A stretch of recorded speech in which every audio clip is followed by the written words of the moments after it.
Komið sæl og velkomin í Öryrkjaráðið.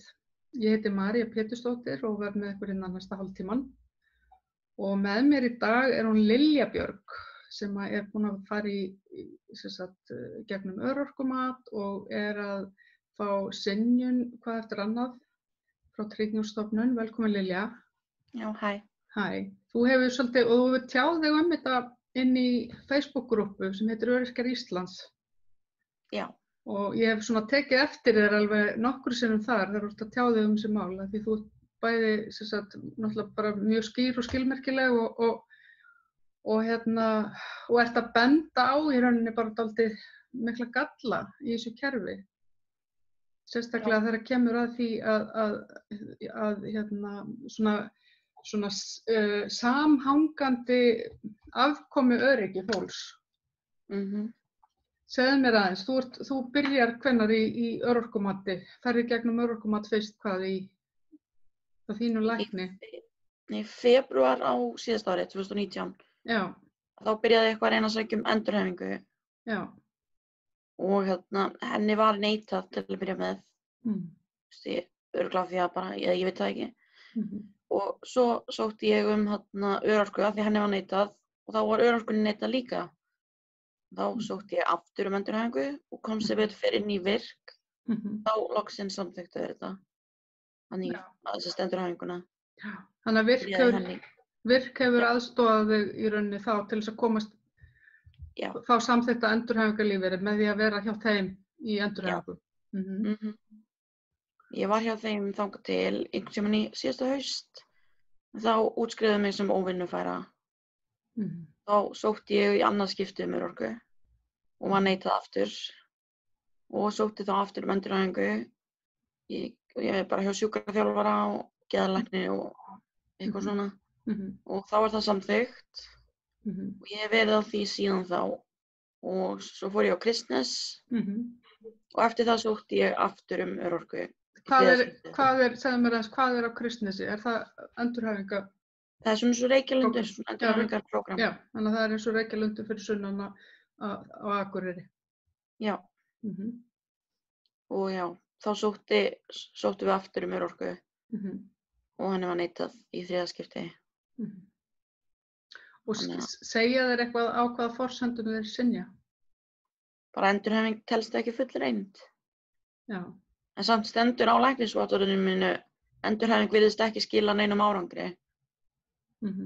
Þannig að þarna kemur upp í rauninni það sem allavega svona eins og það blasir við mér, þetta með endurhæfing, þegar læknir eða endurhæfingaraðili segir endurhæfing fullreynd eða eitthvað svoleiðis, þá er verið að meina í rauninni að endurhæfing sé fullreynd, hvað varðar það að fara út að vinna?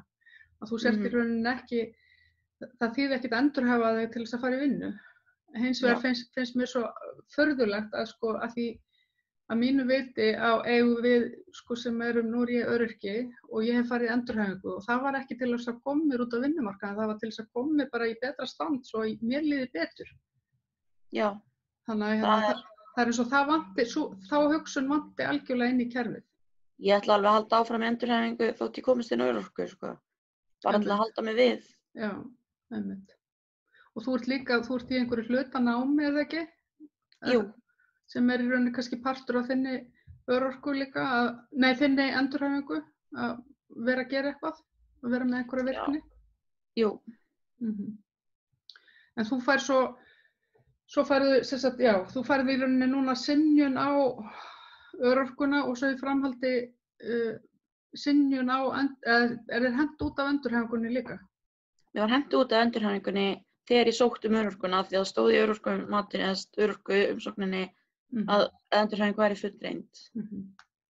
Þannig að núna er ég að sækja upp á nýtt. Og þetta er setning sem ég bara veit til þess, ég er búin að heyra þetta svo oft, að þeir vilja fá þessa setningu frá lækni eða endurhæfingaraðila að þeir setja engan á örorku nema þessi setning fylgi matinu, að endurhæfing fullreynd. En svo notaði þetta líka gegn þér í rauninni. Já. Þannig að þetta er einhvern veginn alveg, þetta er bara, maður er alveg bara gapandi yfir þessu. Svo postaðirðu líka daginn þarna inn á síðuna einmitt að þú hefðir hringt til þess að fá skýringar á synjuninni og þá hefði þér verið sagt að enginn fengi örorku undir 30 ára aldri. Já. Já. Og þetta einhver bara á símanum hjá Tryggingastofnun sem segir þetta eða hvað? Já, hún segir þetta alveg tvisvar, sko. Þetta ekki bara eitthvað sem hún ruglaðist einu sinni, sko. Nei, einmitt. Og þetta stendur ekki í lögum örorku? Nei, og svo búið að reyna að hringja í þá og spyrja þetta og þeir neita þessu, sko. Þá neita þeir þessu. Einmitt. Já, en þetta alveg svona, ef maður hefur fylgst með á svona þessum öryrkjasíðum sem að þá hefur maður alveg séð einmitt mikið ungu fólki sem að reyna að sækja örorku, tala eitthvað svona, eitthvað á þessa leið. Og þannig að þó þetta sé ekki sagt berum orðum, þá eins og það sé verið að vinna samkvæmt þessu. Sumir vilja meina ég þurfi bara að klára 36 mánuði í endurhæfingu. Já, það sé eitthvað tímabil sem að þú eigir að hafa lokið. Samt stendur sko inn á Tryggingastofnun. Þetta eigi að vera 18 mánuðir og það eigi bara að bæta 18 mánuðum í viðbót ef að það, ef þau telja að það skili árangri. Já, einmitt. Þannig að ég las alltaf þannig að ég ætti að klára 18 mánuði nema að ég gæti orðið betri á 18 mánuðum í viðbót. En ekki það bara ég þyrfti að klára 36 mánuði skilyrðislaust. Já, einmitt. En hvernig, segðu mér frá bara, tekjuleiðinni, svo núna náttúrulega bara synja þér örorkunni og stoppa endurhæfinguna og dettur þá bara út af, þá færðu engar tekjur, þá ertu bara tekjulaus og þá ertu bara snarast út og finna þig vinnu og vera tekjulaus þarna í 1 mánuð á milli eða hvað? Ég fæ frá Akureyrarbæ. Já, þannig að ef að þú getur ekki reddaði vinnu 1, 2, 10 og helst fengi fyrirfram greitt og þá ertu náttúrulega bara á framfæri yfirvalda. Þetta nákvæmlega það sem var gagnrýnt í til dæmis myndinni I, Daniel Blake sem var svona gert það sem var verið að gagnrýna í rauninni ástandi í Bretlandi, starfsgetumatið og allt það og það var það að þetta svo mikið yfirfærsla af örorkubótakerfinu eða lífeyriskerfinu yfir á sveitarfélögin. Og við sjáum það í rauninni nákvæmlega í þínu tilfelli og náttúrulega margra annarra, sérstaklega í ungu fólki. Já, þetta nú í annað skipti sem sveitarfélagi þarf að hjálpa mér af því að þeir eru ekki búin að samþykkja endurhæfingu fyrir mánaðamót. Og hvernig... Nú eru þeir sko að bíða til 2 pappirum frá mér til að geta samþykkt og ég fengið sko fyrri pappirinn bara í byrjun ágúst og ekki hinn fyrir en skilur miðjan ágúst. Já, ég hnautum þetta nefnilega því þú segir sko læknirinn í sumarfríi og þeir vilja fá eitthvað frá honum. Þeir vilja fá frá geðlækninum mínum. Já, og hann í fríi. Já, og svo vilja ég fá staðfestingu á skólavist. Já, og skólinn í sumarfríi líka. Já, þannig að þetta táknar náttúrulega bara að þú lendir hann í einhverju gati. Já. Freka pirrandi. Freka pirrandi. Hvernig hefur fjárhagsstaðin verið eftir að byrjaðir í þessu ferli? Hefurðu safnað upp skuldum eða hefurðu náð einhvern veginn að redda þér eða áttu góða að sem geta hjálpað þér? Ég á góða að. En ég var í skuldum áður en ég fór á tímabil. Þannig að þetta ekki... Ég hef náð að borga þær eitthvað niður mér. Ok. Ég líka heppin með lága leigu, sko. Já. Þannig að þú gætir verið í, bara ef þú værir ekki eins heppin, þá gætir þú verið í bara djúpum skít. Já, örugglega. Já. Þannig að þú upplifir ekki eins og þetta kerfi sé beinlínis að grípa þig. Nei. Þegar þú ert ekki í stakk búin til þess að redda þér sjálf? Nei. En síðasta árið sko, sem ég vann, þá var ég kannski á 150.000 mánuði útborgað. Sko. Þannig að þú varst í láglaunastarfi áður? Já, og ég gat unnið svo ógeðslega lítið. Sko. Já, þú hefur verið bara að pína mig áfram. Já, einmitt. sem líka kannski annað að því, einmitt, fólk ekkert að fara á örorku á gamni sínu. Nei. Fólk ekkert eitthvað svona bara, já, bara sækjum örorku að því bara. Ég hætti svona eiginlega að eiga að vinna svona 2016. Þá hefði ég átt að byrja að sækja þetta allt, sko, en ég náttúrulega bara harkaði mér áfram. Og var alltaf illt og þannig að. Og með því að pína sig áfram, heldur að það hafi verið til góðs eða til ills eða heldur að það hafi verið ennþá meira veik? Það eru örugglega gert mig verri, sko. Já.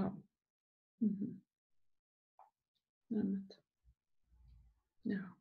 En hvernig sérðu framtíðina fyrir þér? Hvað ef þeir bara ætla ekki að samþykkja örorku? Veit ég það ekki, sko. Ég get ekki unnið, þannig að. Nei. Já. Ég hljóta nú samþykkt eftir þess 36 mánuði. Ég held að megi ekki neita, sko. Nei, svo samt, sko, ég bara svona fór aðeins að fletta upp í svona lögum núna örorku og ég svona, já, það runnu svolítið á með tværgrímur, sko, en þess að það eins og, þetta dálítið eins og örorkumatið sé, bæði það, sjálft matið dálítið, endurspeglar svolítið það sem við sáum einmitt í myndinni I, Daniel Blake, eins og í Bretlandi, þar sem ofuráhersla á líkamleg veikindi versus andleg, þannig að fólk sem með geðræna sjúkdóma og örugglega ennþá erfiðara með að fá mat. Og þrátt fyrir að vera oft, sko, það sé oft, sko, ennþá meira hamlandi upp á að taka þátt í vinnu, af því þetta líka, þetta svona, já, það er ekkert sem ég sé inn í þessu sem svona sveiflukennt mat, af því að nú eru sjúkdómar, nú ganga flesti sjúkdómar í svona sveiflu. Og það er einhvern veginn ekki tekið tillit til þess inn í þessu mati heldur. Og svo eru lögin þannig að ráðherra getur með reglugerðum haft rosalega mikil áhrif á hvernig matið er. Og það fylgir líka náttúrulega alltaf í hvert skipti fjárlögum, þannig að fjármálaráðherra hefur náttúrulega alveg gríðarlega mikið vald yfir því hvað sett mikill peningur í þennan málaflokk og hver stefnan eigi þá að vera, hvort það eigi að vera niðurskurður og hvort það eigi að synja sem mestu. Þannig að í rauninni örorkumatið, allt sem slíkt, myndi ég segja bara pólitískt. Já, þetta fáránlegt. Veikindi eru náttúrulega ekki pólitísk. Veikindi eru náttúrulega ekki pólitísk. Þannig að þetta svona, hvernig við viljum reka samfélagið náttúrulega bara endar alltaf á pólitíkinni. Ég gæti bara hægt að henda peningum í vitleysu, og sett hann frekar í heilbrigðiskerfið. Það er til nógu mikill peningur. Hann bara ekki notaður á réttan hátt. Einmitt. Akkúrat. Já. Finnst þér, hvað ertu gömul? Þú ert allavega undir 30? Ég er 24 ára. Og 24 ára? Þannig að þú fellur undir þennan hóp sem hefur verið svona, kannski ítrekað talað að, já, sérstaklega hægri menn hafa talað að hafa agalega áhyggjur af aukningu á örorku hjá ungu fólki. Og heldur upplifur sjálfa, heldur það sé einhver svona þróun í gangi meðal þinna jafnaldra? Ég þekki engan á mínum aldri sem á örorku, sko. Eða á endurhæfingu eða neitt. Einmitt. Þannig að þetta ekki eitthvað svona tengt. Ég þekki alveg slatt af fólki, sko. Ég þekki engan sem þeir eru allir að vinna bara. Einmitt. Akkúrat. Já. Já. Þetta náttúrulega, svo hefur náttúrulega sýnt sig að þetta er ekkit sá hópur sem mest aukning á örorku, það náttúrulega hópur, sko, konur á aldrinum 50 til 65 ára eða 68 ára. Það eru eldri konur sem búin að slíta sér út með til láglaunastörfum. Já.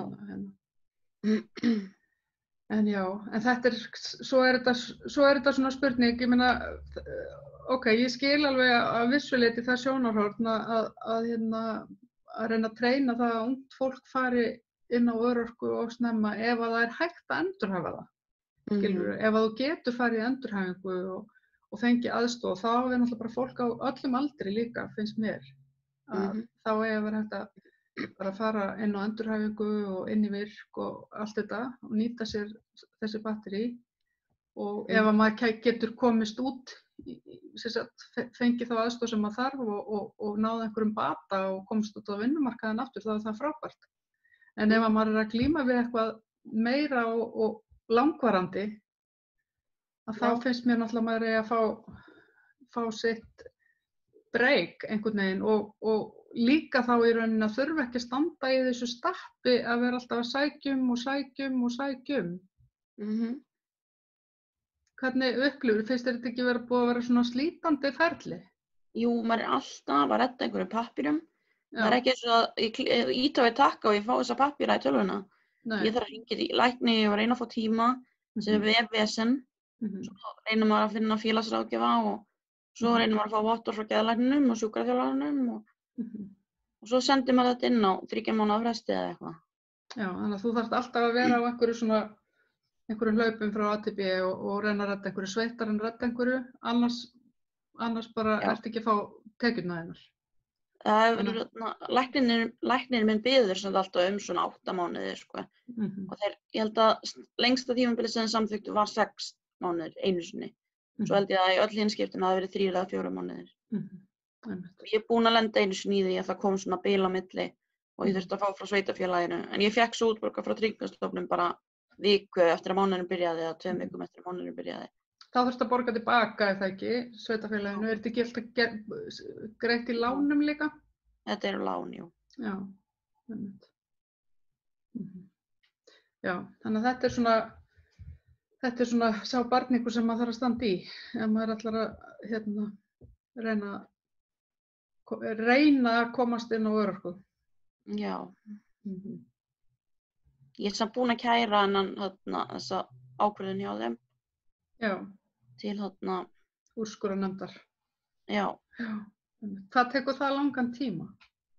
Þeir eiga að hafa 2 vikur Tryggingastofnun til að svara fyrir sig. Ég held að 2 vikur líði í dag. Þannig að þú ættir kannski að fá svar í dag. Já. Þá koma þeir með rök og ég get komið með rök á móti. Já. Ég hef heyrt að þetta geti tekið marga mánuði, sko. Allt ferlið. Já. Ég vona allavega að þú farir að fá einhverja viðunandi niðurstöðu. En svo er annað í þessu núna líka, samt, að ungt fólk sem er að fá örorku síðan, að fá samþykkta örorku, af því þó að ég held að í rauninni mega er ekki, eins og svarið sem að þú fékkst þar þú hringdir inn á Tryggingastofnun og það að það sé ekki verið að veita örorku yngri en 30 ára.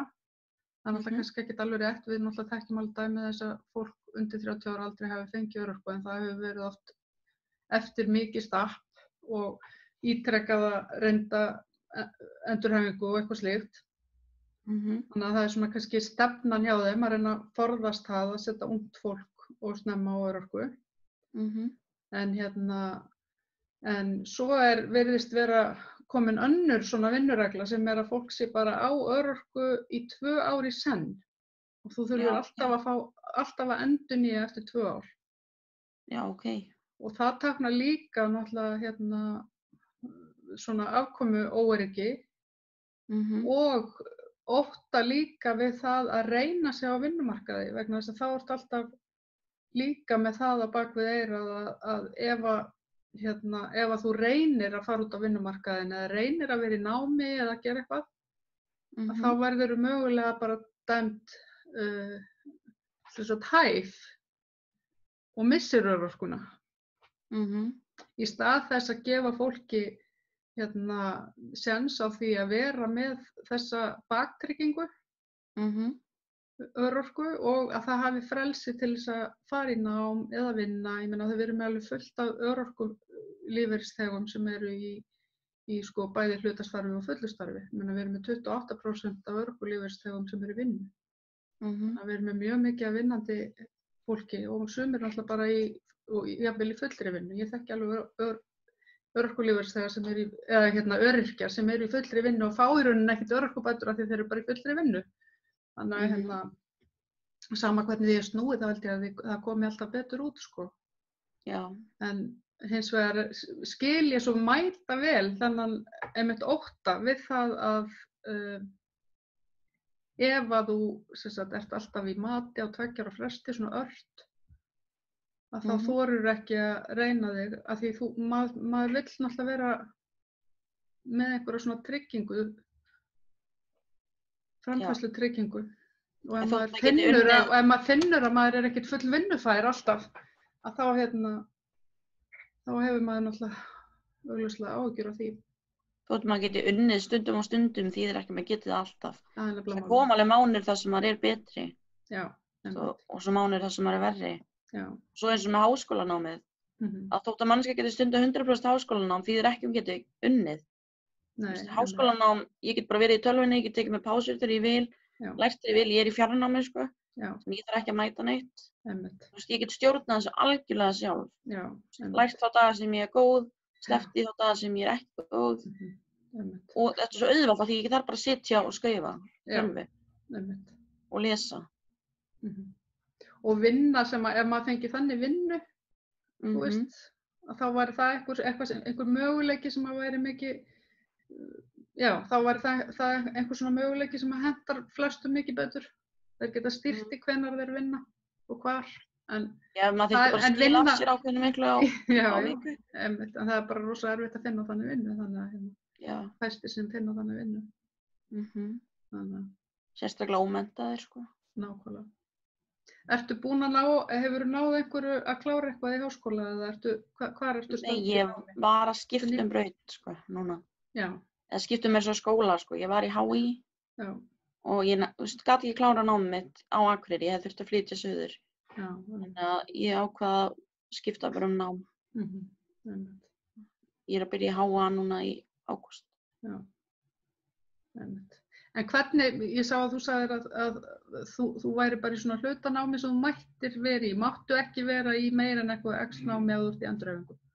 Ég má allavega ekki verið í 100% námi. Nei. En svo hef ég heyrt að, sko, eins og ef þú ert ef að öryrkjar eru í ekki 100% námi, þá fá þeir heldur ekki réttindi til þess að fá til dæmis stúdentaíbúð eða eitthvað svoleiðis. Já, það er þannig. Já. Þú ert að vera í ákveðið mörgum einingum. Ég held að sé að klára 22 einingar eða meira á önn. Og þú veist þess að mega vera í stúdentaíbúðum. Og þú mátt ekki taka lán ef þú sért í 30 einingum. Ég hef aldrei náð að klára önn með 30 einingum. Ég hef aldrei klárað meira en 20, já. Já. Þannig að þetta er eitthvað, það eru svona alls konar hnökrar þarna líka sem maður mætti breyta til þess að gera fólki lífið aðeins auðveldara. Já. Já. Heyrðu, en ég vona að þú haldir áfram að skrifa inn á þessar síður þegar þú ert að labba á veggi og vekja athygli á þessum hlutum sem betur mætti fara í þessu kerfi hjá okkur. Yes. Og takk fyrir að spjalla við mig í Öryrkjaráðinu. Já, þetta var bara skemmtilegt. Takk. Já, gangið vel. Já, takk. Og ykkur áhorfendum þakka ég áhorfið og minni á næsta þátt Öryrkjaráðsins sem ætti að vera á miðvikudaginn. Takk. Bless.